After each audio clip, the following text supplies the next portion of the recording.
Nuggets GM Calvin Booth is finally speaking out about the Jamal Murray situation. Welcome into your Denver Sports Daily for July 16th. Let's go. Taking you through your morning headlines, it's Denver Sports Daily with Rachel Vigil. Calvin Booth joined Sirius XM's NBA radio live from the Las Vegas Summer League and attempted to squash some of the noise around the Denver Nuggets contract extension talks with Jamal Murray. The star guard didn't slow any speculation last week when he blew off a question about the negotiations. We shared that here on Denver Sports Daily, and essentially he said, we're getting ready for Paris. I'm all Team Canada right now, and we'll look to figure that out eventually. It was a very Jamal Murray-like answer, very short, very sweet, and just to the point, and clearly didn't want to talk about it. But the general manager's view, Calvin Booth, should make Nuggets Nation put down some of the red flags surrounding the issue at hand. Take a listen. Calvin, one of the players we talked about a lot this offseason we're watching is Jamal Murray, your star guard, playing for Team Canada. What can you tell us about the status of negotiations or the team's interest in potentially re-signing him to a contract extension? I mean, Jamal's been a staple of our program for the last 8 years, essentially, right? So obviously we're very interested in getting something done with him. The Olympics are, a big deal, and I think, having him focus on that, get through that, and when he gets back and that concludes, I think it'll be pretty easy. I don't think it'll be much of a negotiation. And you said at one point last year at the end of the season, I guess, that when he's in shape, he's a different beast. What did you think about his conditioning this past year, and how much of a concern is that in contract negotiations moving forward with him? Well, I think cumulative fatigue is always a factor, especially when you play all the way into June for the first time. So I don't think it's fair to really, try to evaluate his conditioning through that lens. I think guys have to experience it, as Eddie knows, like playing that deep into the season, playing those kind of minutes and carrying that kind of load. So I think, he's been good from all I hear in Canada's practice. He looks good and in shape. Obviously, in that scrimmage the other day, they got up and down a little bit. It was just an average game for him. But I think he'll show up in the Olympics like he always does. Is it just from the team's perspective? Is it a full max where you just throw it at him, or is there have to be negotiations where it's just not that straightforward? Yeah, I mean, I think that's between Jamal's representation and our team, but we look at Jamal as a star player, so. When you look at him like that, he's probably going to end up getting what he deserves. So I feel like that does calm a little bit of nerves for Nuggets Nation. Clearly, there are some negotiations going back and forth based on that last answer right there. But I also appreciate the fact that Calvin Booth does say that the Olympics are a big deal, and they are a big deal. It's a huge honor to be able to represent your country. Obviously, that is Canada for Jamal Murray. But let's also be real. If Jamal Murray goes out and hurts himself playing for Team Canada, Bako Chanchar did that last year. What happens? Because for Jamal's case, he's losing out on a ton of money left on the table. For the Nuggets, obviously, it's a good thing. They're not having to pay a player who got hurt. So it just doesn't make a whole lot of sense from the Jamal standpoint that he's not willing to sign the contract extension. So it does lead me to have a little bit of I wonder what is in the contract, what these negotiations are going to look like. But again, I feel like overall, this really should give you just a little bit of relief when it comes to the Nuggets and Jamal Murray. And obviously the first chatter of this extension took place at such a weird time too. It was the day of the NBA draft back in June. And it was just very, very interesting timing, if we're going to, I guess, use that as the phrase, because it didn't really make a whole lot of sense for that to be released at that exact moment. But I guess we'll just figure out what ends up happening when Canada gets knocked out of the Olympics, or maybe they go on to win the whole thing.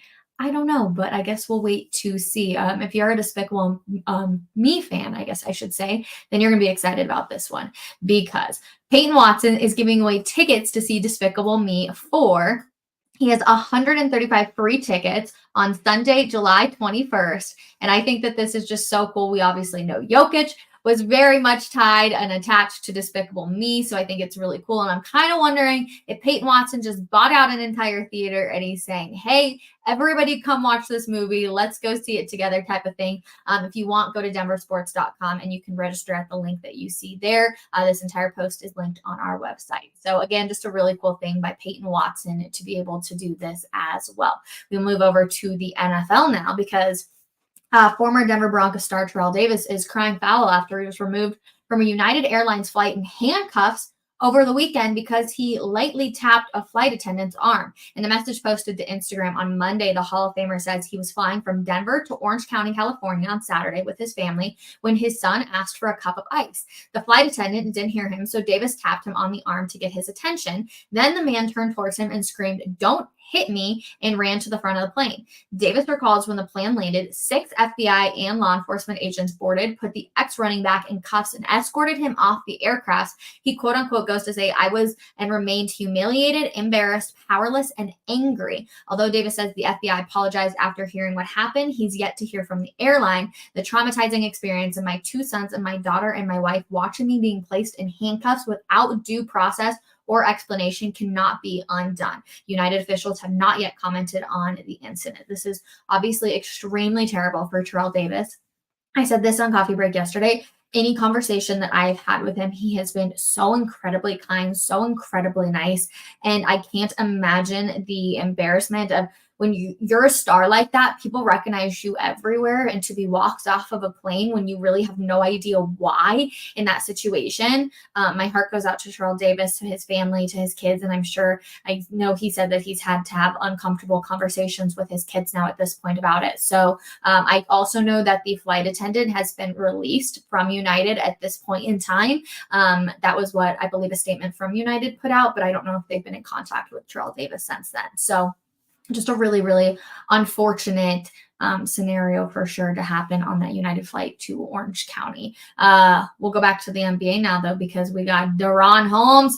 Good news, everybody. He is recovering back from surgery. He has officially had his surgery after suffering, from his torn Achilles that took him out of the game, the Summer League game on Friday night as the Nuggets lost to the Clippers. Just a huge blow for Nuggets Nation. We've talked a lot about this. We talked about it yesterday a little bit. How he was supposed to be the backup to Jokic and things were supposed to be really, really good. And everybody was so excited to see what he was going to be able to do. Then, of course, the injury happened with less than 5 minutes to go in the game. He's expected to miss the entire 2024-2025 season. So just a bit of a bummer, but he is on his way to recovery now with surgery officially in the books. All right, to the home run derby we go. Let's go. Okay, Grammy-nominated country singer Ingr Andress was torn apart on social media for her performance of the Star-Spangled Banner at the 2024 Home Run Derby. Many users sounded off on Andress's performance, with one user writing, "I knew Ingrid Andress was doomed when they announced her as a 4-time Grammy nominee, but not an actual winner." Another wrote, "Off-key vocal fry, exploding like the Rockets' red glare." And another one also used a photo of John Cena lifting The Rock's hand and capturing it, or Fergie passing the torch to Ingrid Andress for the worst national anthem of all time. Okay, so you might be like, well, Rachel, why are we talking about this? And well, I don't like to sit here and, continue to put her name in the headlines because it obviously wasn't her day. And the rest of social media is doing that. She's a Colorado native. And so she has attachment to the Mile High City. I hope it was just a bad day for her. I know a lot of people are huge fans of her as well. Just a bad overall showing. I don't know if you guys had the opportunity to watch it. I won't lie. It was a bit rough to watch. I don't know what it was because I've heard some of her other music. I mean, she was at CMA Fest not long ago. So just a little crazy. I wish I had more to say, but truthfully, it was just one of the most bizarre home run derby national anthems, or not, excuse me, not national anthem. Or no, national anthem, Star-Spangled Banner that I have ever seen. It was definitely pretty rough. But on that move, we'll just move ahead because we're going to be talking about the Olympics now. The Olympic flame has arrived in Paris ahead of next week's games, carried first by French soccer great Thierry Henry, who said the opportunity was quote unquote not something you turn down. Yeah, somebody offers you to carry that flame, you're 100% doing it. The torch visited Paris landmarks like Notre Dame Cathedral and the Parliament building, and it will make its final stop at the opening ceremonies of the 2024 Paris Olympics on July 26th. I can't believe the Olympics are so close. Let me know in the comments what's your favorite Olympic sports to watch. Mine's obviously swimming because I was a swimmer back in the day. I used to love watching Michael Phelps. That was the thing I remember everybody turning on their TV and just freaking out about, hoping that the USA would bring in gold. So fun. So it feels a little crazy to think that that is right around the corner as well. Obviously, with no Michael Phelps, but plenty of other great athletes out there. I've said it multiple times, so don't hate me for saying it again. Jake Shapiro will be out at the Olympics in Paris for his honeymoon, so hopefully we'll be able to sneak a few pictures and videos from his social media. So if you are interested at all, make sure you follow him over there on Twitter, because I know he will definitely be posting some stuff there. Now, last thing for us on this Tuesday, college football 25 had more than 700,000 people playing it last night at one time, which is more than the entire population of Iceland. Yeah, you heard me say that right. Absolutely crazy. I know so many people got the game, and we're having a blast with it last night. It feels like there's no quirk. Sometimes with some of these big drops, a lot of things can happen, but it seems like everything is going really smoothly, and congratulations for them for an amazing launch and being able to get back out there as well. But the entire country of Iceland is just insane. 713,000 people. Cannot believe it. All right. Reading some of your comments. I see them. Hello, Rachel. Good morning to you. Good morning to you, Paul. Thank you so much. Entire Nuggets offseason is confusing and full of turmoil. Who will be on the team when they fill the missing pieces, and how good will they be? Well, if I had the answers to that, I would definitely be probably placing a few bets on it, but I think that we'll get it all figured out. I do. I think that the Nuggets GM, the Nuggets front office, they have an idea of what they want this team to look like. I know Michael Malone recently went on to say that Christian Braun is going to have to work for the spot in the starting five. It's not just going to be automatically given to him. But hey, I think when the first game of the season comes, Christian Braun will be in that rotation and will fill KCP's role out there as well. How good will they be?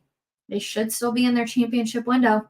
You got to go out there. You got to be able to fill those pieces. Jamal Murray has to be better. Nikola Jokic is going to have to carry this team on his back a little bit more. MPJ is going to have to be better. Christian Braun has big shoes to fill. Aaron Gordon just got to keep doing what he's doing. But I think they're still in their championship window. I think we have a lot to pay attention to. But yes, it has been confusing and full of turmoil. You're not wrong. Very unfortunate situation that TD was in. I can't see he would hit someone over a cup of ice, Rachel, but who knows? I do not believe that at all. I feel like we're just not even going to get into it. I feel like there's no way. Like I said, I've had wonderful conversations with him. He has always been so kind. He is a public figure. He is known for that. So I can't stand it. So we're going to leave that on that front. Can you run a coffee break fantasy or last man standing league? That would be fun. You're talking fantasy football, obviously. Man, it would be really fun to do. I would have to see how many people would be interested, because obviously we'd have to get quite a few. And I do think it would be really interesting to see. I'm not going to lie, though, is like I haven't done fantasy football in a really, really, really long time, because I'm so focused on the Broncos and all of my attention goes towards what the Broncos are doing. So for me, like I pay attention, obviously, to what's going on with the rest of the league, but I'm not like as in depth. Maybe Orange and Blue would do it, though. I'll think about it for sure, but I think Orange and Blue would probably be really good. Cecil Lamey, obviously a fantasy guru, which would be really interesting, but yeah. Okay, that's going to do it for this Tuesday edition of your Denver Sports Daily, everybody. Solo session again for me on Coffee Break today. We're going to be talking about when I think Sean Payton is going to announce the starting quarterback for the Denver Broncos, how long we will have the quarterback competition, if it will go all three quarterbacks for the entire training camp, if it's going to get knocked down to two at some point. So really good conversation. Definitely come hang out, because I do believe Sean Payton has already given us a hint at what that answer is going to be, but that is going to do it. I appreciate you guys all so much, and we will see you guys at 12 p.m. for an episode of Coffee Break. Bye, everybody. Have a wonderful Tuesday.